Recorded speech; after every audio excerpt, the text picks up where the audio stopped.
안녕하세요. 자, 오늘 이번 시간에는 비잔티움 제국에 대해서 이야기해 보도록 하겠습니다. 지난 시간에는 중세가 어떠한 그런 틀을 가지고 있었는지를 살펴보았었어요. 중세는 기본적으로 봉건제와 장원제로 구성이 되어 있다고 했었고, 그리고 중세에서 가장 중요했던 게 바로 크리스트교였습니다. 이 크리스트교를 빼놓고서 유럽의 중세를 설명할 수는 없었어요. 우리 그 중에서도 이 교회의 권위가 굉장히 높아졌던 사건인 카노사의 굴욕이라는 사건을 살펴보았었습니다. 그리고 또 스콜라 철학이라든지 이런 교부 철학, 이런 크리스트교들의 여러 철학들도 살펴보았어요. 자, 이번 시간에는 비잔티움 제국인데요. 이 비잔티움 제국은 뭐라고도 불리느냐? 바로 동로마 제국이라고도 불러요. 동쪽에 있는 로마예요. 로마가 동로마하고 서로마로 나뉘어졌었다는 거 혹시 기억하시나요? 그 로마의 황제였던 테오도시우스가 두 아들에게 로마를 분할해서 상속을 하면서 서로마와 동로마로 나뉘어졌었다고 했었고, 서로마는 그 게르만 용병대장 오도 아케르에게 멸망을 했고, 동로마가 비잔티움 제국으로서 이제 성장을 하였습니다. 자, 이 비잔티움 제국의 수도는요, 콘스탄티노폴리스였어요.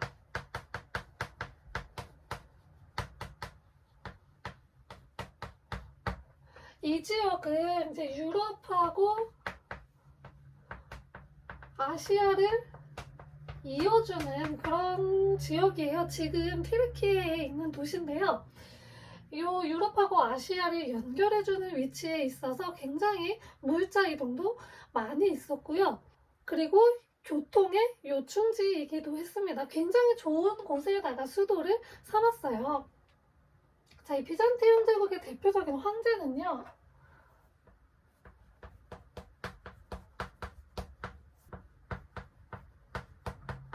유스티니아누스라고 하는 황제가 있었습니다. 이 유스티니아누스가 황제가 됐을 때 니카라는 사람이 반란을 일으켜요. 그럴 때 그 유스티니아누스는 무서워서 숨어 있었대요. 도망갈 생각을 하고 있었는데 황후였던 테오도라가 도망가지 마십시오. 강하게 앞에 나셔서 맞닥뜨려야 합니다. 라고 조언을 해줘서 강하게 또 마음을 먹고서 니카의 반란을 진압을 하고 황제의 권력을 또 잡을 수가 있었습니다. 이 유스티니아누스 같은 경우에는 법전을 하나 만들어요.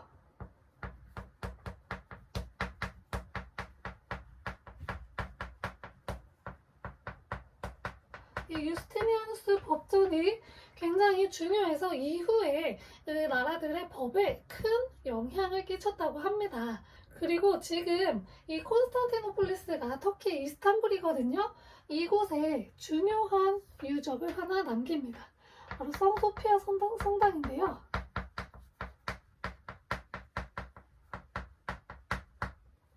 여기는 지금 그 안에 좀 개조가 되어 있기는 해요. 근데 여기에 그 스테인드 글라스로 이렇게 장식을 해놓은 게 굉장히 유명하다고 합니다. 이 안에는 지금 이슬람하고 좀 이렇게 조합이 돼가지고 사용을 하고 있다고 해요. 성소피아 성당을 이때 만들었습니다. 자, 이후에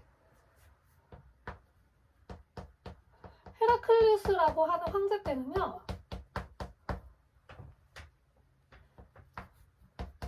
군전병제랑 군관구제라는 걸 실시해요. 이 둔전병은 옛날에 위진남북조 시대 할 때 위나라에서 실시했던 거랑 거의 비슷해요. 땅을 세습하게 해줘요. 그 땅을 주고서 땅을 세습할 수 있게 해주는데 대신에 조건이 붙어요. 대를 이어서 군인을 해야만 해요. 그래서 군인으로서 나라를 지키는 의무를 다 해야 하는 거죠. 그걸 이제 둔전병제라고 하고요. 군관구제 같은 경우에는 지역에 이제 그 군사적 요충지를 만들어놔요. 그래서 여기에 군관이라고 하는 그 지역을 다스리는 사람이 있을 거 아니에요? 그거를 황제가 임명합니다. 그래서 황제가 군권을 좀 많이 가져가요. 근데 이후에 당시에 이제 파견되었던 총독들이 반란을 일으키면서 서서히 쇠퇴를 하고요. 나중에 오스만 제국에 의해서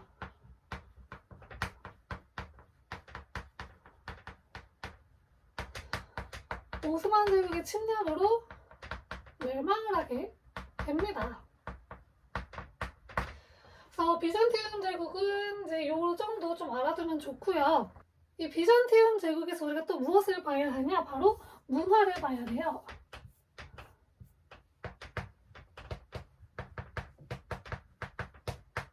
자, 비잔티움 문화라고 이제 불리는데요.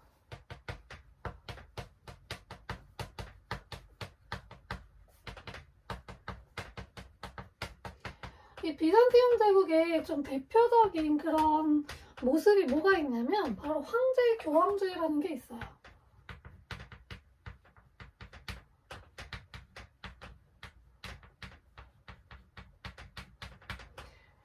이게 유럽, 서유럽하고 조금 다른 점이 뭐냐면 서유럽은 왕하고 교황이 분리가 되어 있어요. 같은 사람이 아니에요. 왕 따로 있고 교황 따로 있는데 이 비잔티움 제국은 황제가 교황이에요.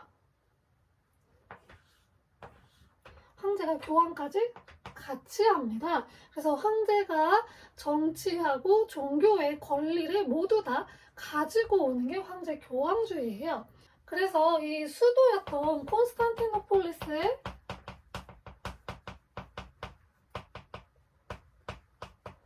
총대주교를 맡아요. 그리고 교리 논쟁 있잖아요. 기독교 안에서 이 교리는 맞다 틀리다를 이제 논쟁하는 그런 회의가 있어요. 그럴 때 황제가 최종 결정을 합니다.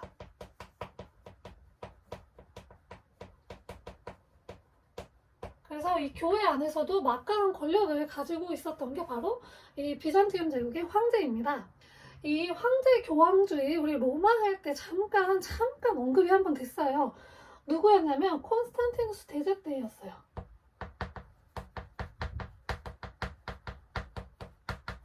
이 콘스탄티누스 황제 같은 경우에도 니케아 공의회에서 자신이 그걸 결정을 하면서 황제가 이 최종 내용을 결정하는 그런 분위기를 만들었죠. 그게 이렇게 이어지게 되었습니다. 자, 그리고 비잔티움 제국 같은 경우에는 그리스어를 사용해요. 그리고 그리스의 고전을 연구합니다. 그래서 라틴어가 그 로마의 원래 언어였는데 라틴어 사용이 이제 끝나고 그리스어로 넘어가게 되었습니다. 그래서 이게 나중에 그 르네상스 발전했을 때 굉장히 큰 도움이 됐다고 합니다. 이때 이제 그리스 고전을 연구를 계속해서 그리스어도 보존을 시켰고 했잖아요. 그래서 르네상스 시대 때 그리스하고 로마 문화를 다시 가지고 와서 연구를 할 때 굉장히 많은 참고가 되었고 도움이 되었다고 해요. 이 비잔티움 문화는 후에 러시아에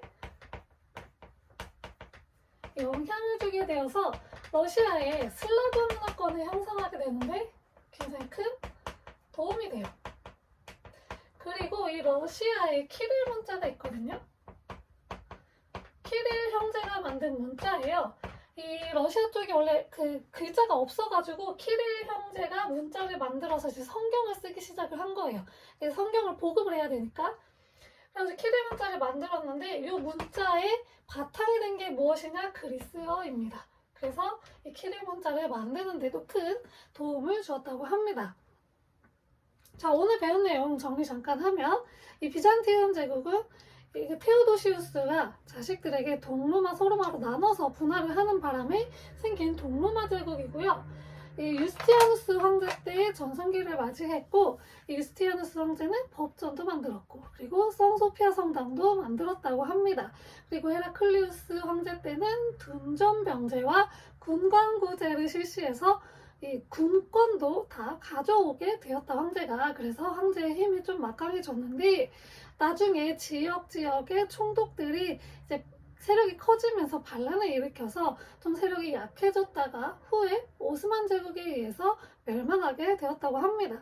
자, 이 비잔티움 제국의 문화는 이제 황제 교황주의라는 큰 특징을 가지고 있었고, 그리고 그리스어를 사용했고 그리스의 고전을 연구했다고 해요. 나중에 러시아 문화에 큰 영향을 주었다고 합니다. 자, 이번 시간은 여기까지고요. 다음 시간에는 유럽에 이제 십자군 전쟁이 일어나게 됩니다. 그 얘기 하도록 하겠습니다. 감사합니다.